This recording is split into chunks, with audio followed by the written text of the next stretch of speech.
बड़ी मुसीबत क्यों ना हो, कितना भी कर्ज क्यों ना हो, आपके पास कितनी भी तंगी क्यों ना हो, कितनी बड़ी बीमारी क्यों ना हो, बड़ा से बड़ा संकट दूर हो जाता है हनुमान जी की भक्ति से, हनुमान जी के शरण में आने से। कहते हैं कि जो दुख आता है, जो विपत्ति आती है, अगर आप हनुमान जी की भक्ति करते हो तो वो विपत्ति संपत्ति में बदल जाती है। वो मंगल भवन है, मंगल भवन है मंगलहारी, वो मंगल करते हैं, अमंगल नहीं होता। उनकी शरण में जो होता है उसकी लाइफ में अमंगल नहीं होता। हमारे हेलो फ्रेंड, जय श्री राम। कैसे हो आप सब? आई होप कि आप लोग अच्छे होंगे, स्वस्थ होंगे, मस्त होंगे। श्री राम लखन जानकी जय बोलो हनुमान की।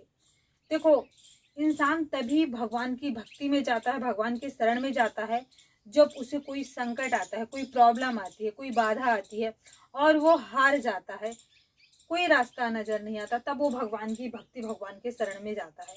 तो कोई नहीं, आपके पास प्रॉब्लम है तो अगर आप हनुमान जी की भक्ति करते हैं, हनुमान जी पे विश्वास करते हैं, तो फ्रेंड्स आपको मात्र 11 दिन, आपको बता रहे मात्र 11 दिन अगर आप ये उपाय कर लेते हैं तो आपका कल्याण हो जाएगा और उद्धार हो जाएगा। फ्रेंड्स, आपको कुछ भी अलग से नहीं करना है, आपको अपने मन में संकल्प लेना है। नहीं, आप भगवान के सामने, हनुमान जी के सामने भी संकल्प ले सकते हो। और संकल्प में सावधानियां हमें क्या करनी है, बस मात्र एक संकल्प से करोड़ों का कर्ज समाप्त हो जाए। कितना बड़ा कर्ज क्यों ना हो, वो समाप्त हो जाएगा। फ्रेंड्स, करना क्या है आपको, आप शनिवार से या मंगलवार से आप संकल्प ले सकते हैं। आप संकल्प लीजिए और संकल्प में आप सुबह ब्रह्म मुहूर्त की आप पूजा स्टार्ट करिए। आप 11 बार हनुमान चालीसा का पाठ करिए, 11 बार हनुमान चालीसा का पाठ करिए।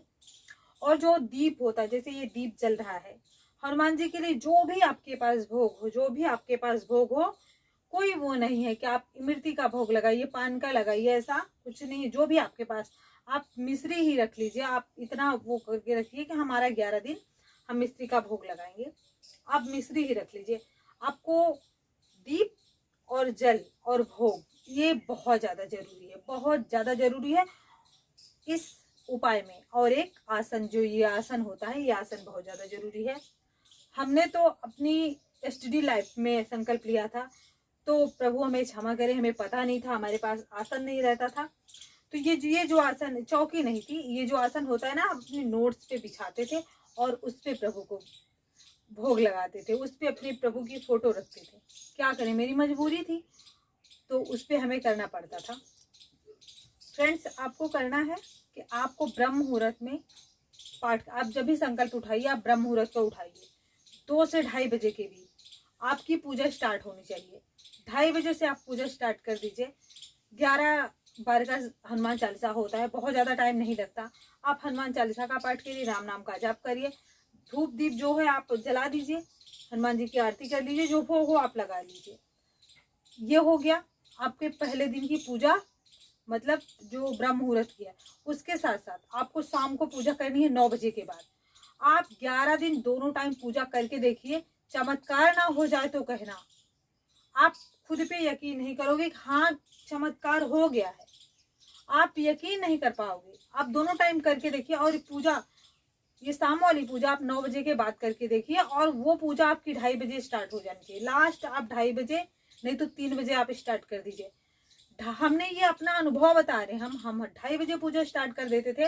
मात्र 11 दिन का संकल्प था। इतनी बड़ी प्रॉब्लम टली है ना कि उससे हम सो नहीं कर सकते, हम यहाँ पे सो नहीं कर सकते। इतनी बड़ी प्रॉब्लम हमारी टली है कि उस प्रॉब्लम से ना हम मेंटली डिस्टर्ब रहते थे, इतना ज़्यादा प्रॉब्लम थी हमारी। तो कितना बड़ा कर्ज क्यों ना हो, वो समाप्त हो जाएगा।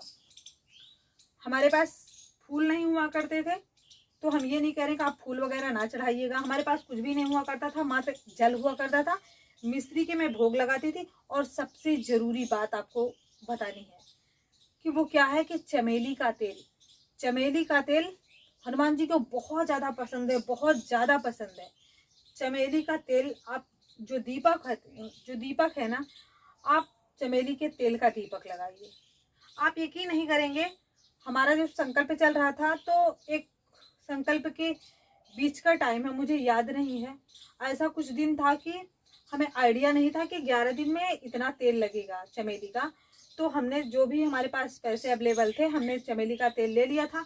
बीच में अगले दिन की बारी आई तो चमेली का तेल बहुत थोड़ा था, और हमारा पाठ जितना था, हम 100 बार हनुमान चालीसा का पाठ किया करते थे, तो हमें नहीं लग रहा था कि हमारा चमेली का तेल मतलब हमारा दिया आज पूरा पूजा टाइम तक रहेगा। हमें लग रहा था समाप्त हो जाएगा। आप यकीन नहीं करेंगे, इतना थोड़ा सा तेल था। और हमने जब लगाया तो हमने क्षमा मांगा प्रभु से, कहा कि प्रभु मेरे पास पैसे भी नहीं थे और तेल भी नहीं था। हमने कहा कि अब कैसे करें प्रभु, आप हमें क्षमा कर दीजिएगा। आप यकीन नहीं करेंगे, उस मतलब हमारा दिया इतना छोटा था कि वो थोड़ा सा तेल हमें 2 बार डालना पड़ता था। एक ही बार में हमने जलाया और हमारा पूरा पाठ खत्म हो गया और थोड़ा सा तेल भी बच गया। चमेली का तेल हनुमान जी को इतना ज़्यादा पसंद है, बहुत बहुत बहुत ज़्यादा पसंद है। तो चमेली आप दिया जब भी लगाए ना, आप चमेली का तेल देखना, आपका काम 100% हो जाएगा। और उसके साथ साथ आपको करना क्या है, जैसे जब आपका संकल्प चल रहा है, आपको ऐसे कोई कार्य नहीं करने जिससे किसी को हर्ट हो, किसी को प्रॉब्लम हो। आपको अच्छे पे रहना है, जैसे कि आपको गाय को रोटी खिला देना है, अगर चींटियां दिख रही हैं तो वहाँ पे आटा डाल देना है, चिड़ियों को दाना डाल देना है। अच्छे कर्म करते रहने से हमारा कार्य और जल्दी बनता है, जो हमारी मनोकामना होती है वो और जल्द पूर्ण होती है।